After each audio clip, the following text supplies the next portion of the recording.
ये खबर डभोई से सामने आ रही है, जहां पर आज गणतंत्र दिवस को मनाते हुए ध्वजारोहण के कार्यक्रम जगह जगह पर आयोजित हुए थे। दरअसल गणतंत्र दिवस को मनाते हुए डभोई की सभी सरकारी कचहरियों और विभिन्न स्कूलों पर ध्वजारोहण का कार्यक्रम आयोजित करवाया गया था। आज के इस मौके पर महादेविया हाई स्कूल पर संस्था के प्रमुख इब्राहिम भाई महुड़ावाला के हाथों ध्वजारोहण किया गया था। इसके अलावा विभिन्न सरकारी कचहरियों पर भी ध्वजारोहण का कार्यक्रम आयोजित हुआ था, तो वहीं रेलवे स्टेशन, पुलिस स्टेशन पर भी ध्वजारोहण का कार्यक्रम आयोजित करवाया गया था। तो वहीं डभोई नगर पालिका की जो नई इमारत बनी है, वहां पर भी एक कार्यक्रम आयोजित हुआ था। वहां पर डभोई के विधायक शैलेश मेहता की अगुवाई में कार्यक्रम का आयोजन हुआ था। राष्ट्रगान के साथ सुंदर वाहन रैली भी आयोजित करवाई गई थी और इस दौरान नगर पालिका के प्रमुख वीरेंद्र शाह, चीफ अफसर जयकिशन तड़वी, पूर्व शहर प्रमुख संदीप शाह समेत के अन्य कई अग्रणी भी मौजूद रहे थे। 76मा गणतंत्र दिवसની હું તમામ દેશવાસીઓને શુભેચ્છા પાઠવું છું। આપણે સૌ જાણીએ છીએ કે 15મી ઓગસ્ટ 1947ના દિવસે દેશને આઝાદી મળી અને 26 જાન્યુઆરી 1950ના દિવસે આપણું બંધારણ અમલમાં આવ્યું અને ત્યારથી દેશમાં કાયદાનું શાસન છે, પ્રજાનું શાસન છે અને પ્રજાસત્તાક દિવસ તરીકે પણ ઓળખવામાં આવે છે।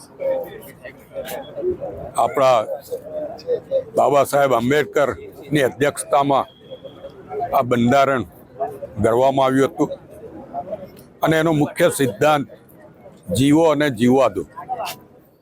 આ સિદ્ધાંત પર રચાયેલું આ બંધારણ આજે 76 વર્ષે પણ આપણને આઝાદીનો અનુભવ કરાવે છે। આજે હું તમામ દેશવાસીઓને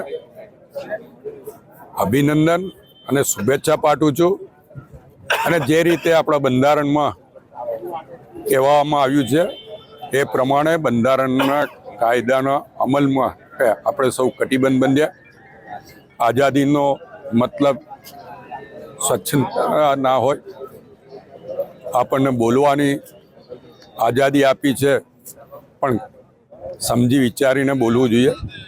અને આજે જ્યારે દર્ભાવતી નગરપાલિકાના નવા બિલ્ડિંગ ખાતે પ્રથમ ધ્વજવંદન મારા હાથે થયું છે, ત્યારે આ નગરપાલિકા દ્વારા નગરના તમામ લોકોના નાત જાત ધર્મના ભેદભાવ વગર કામો થાય અને નાની મોટી સમસ્યાઓનો ઉકેલ આવે એ માટે આ નગરપાલિકા બિલ્ડિંગ प्रेरणारूप रहे ये अभ्यर्थना। हमसे जुड़े रहने के लिए हमारे YouTube चैनल को सब्सक्राइब करें और नई वीडियो की नोटिफिकेशन के लिए बेल आइकॉन को दबाएं।